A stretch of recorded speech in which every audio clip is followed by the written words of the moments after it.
மாண்புமிகு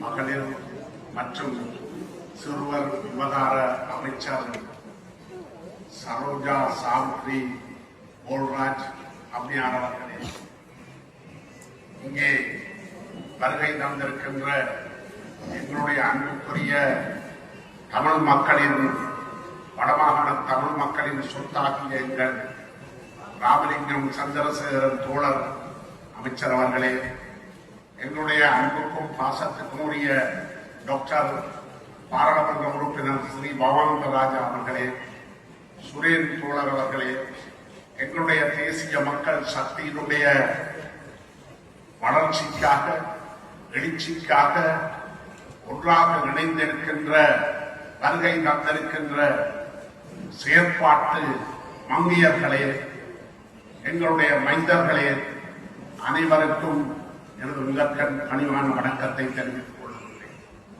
இன்று நாங்கள் இங்கே இலங்கையின் வரலாற்றிலே ஓர் புதிய அதிசயத்தை காண்கிறோம். இன்றைக்கு பண்டத்தரிப்பிலே இதுவரை நடந்திராத பெண்கள் சந்திப்பு என்கின்ற ஒரு நிகழ்ச்சி நடந்து கொண்டிருக்கிறது. அதில் எங்களுக்கு முதன்மை விருந்தினராக வந்திருக்கின்றவர் இலங்கையில் அதிசயம் நிகழ்த்திய சரோஜா சாவித்ரி போல்ராஜ் அம்மையார். என்ன அதிசயம்? அவரை நான் காணவில்லை. பாராளுமன்ற தேர்தல் நிறைவு பெற்று புள்ளி விவரங்கள் அறிவிக்கப்படுகின்ற பொழுது மாத்தறை தொகுதியிலே தென்னிலங்கை சிங்கள மக்கள் மத்தியிலே 1.5 லட்சங்களுக்கு அதிகப்படியான வாக்குகளை பெற்றோர் தமிழ் அம்மையார் பெற்றிருக்கிறார் என்றால் அது ஈழத்தின் வரலாற்றில் ஒரு மகத்தான சாதனை. அந்த சாதனையை பார்த்து ஏகலைவன் போல் அம்மையாரை மனதில் நிறுத்திக் கொண்டு அவருடைய பணிகளை பார்த்துக் கொண்டிருக்கிறோம். எனவேதான் இன்று நீங்கள் நல்ல ஒரு சந்திப்பிலே சந்திக்கிறோம். எங்களுடைய வரலாற்றிலே உலகத்தில் முதல் மனிதர் செய்த சதி பெண்களுக்கு எதிரானது. தாய்வழி சமூகம் தான் நமது சமூகம். நமது தேச உடைமை சட்டம் சொல்கிறது பெண்கள் தான் முதலிடம். ஆண்கள் மன்னிக்க வேண்டும். எங்களால் பிள்ளை பெற முடியாது. என்ன இருந்தாலும் அடுத்த சந்ததியை உருவாக்குகின்றவர்கள் பெண்கள்.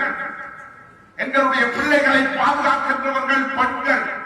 மகளிர் சிறுவர் விவகாரங்களுக்கு பொறுப்பாக இருக்கின்ற அம்மையார் அவர்கள் வருகை தந்திருக்கிறார்கள். கல்வி, செல்வம், வீரம் மூன்றும் பெண்கள். என்ன இல்லை இந்த திருநாட்டில்?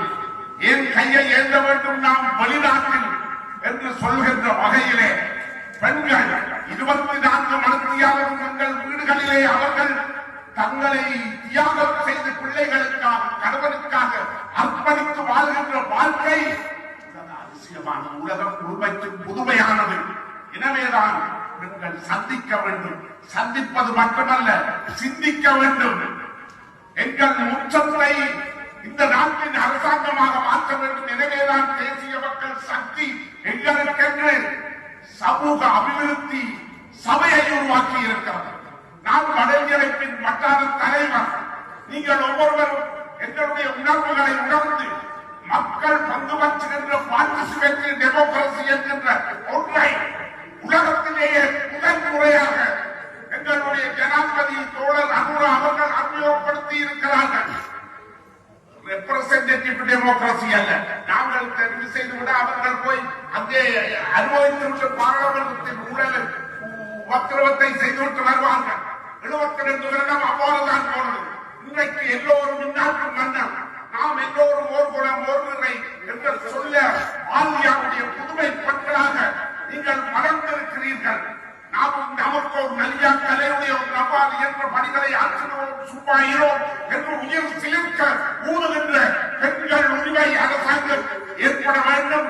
அதற்கு இந்த தேசிய மக்கள் சக்தியை விட்டால் எங்களுடைய சரோஜா சாவித்திரி போல் ராஜ் அம்மையார் அவர்களை விட்டால் வேறு கதி இல்லை. இந்த பலத்தை, இடத்தை, இந்த சந்திப்பை நாங்கள் சிந்தித்து சமூகத்தை மாற்றுவோம் என்று கூறி அன்புக்கு விடைமொழி வரைவர்.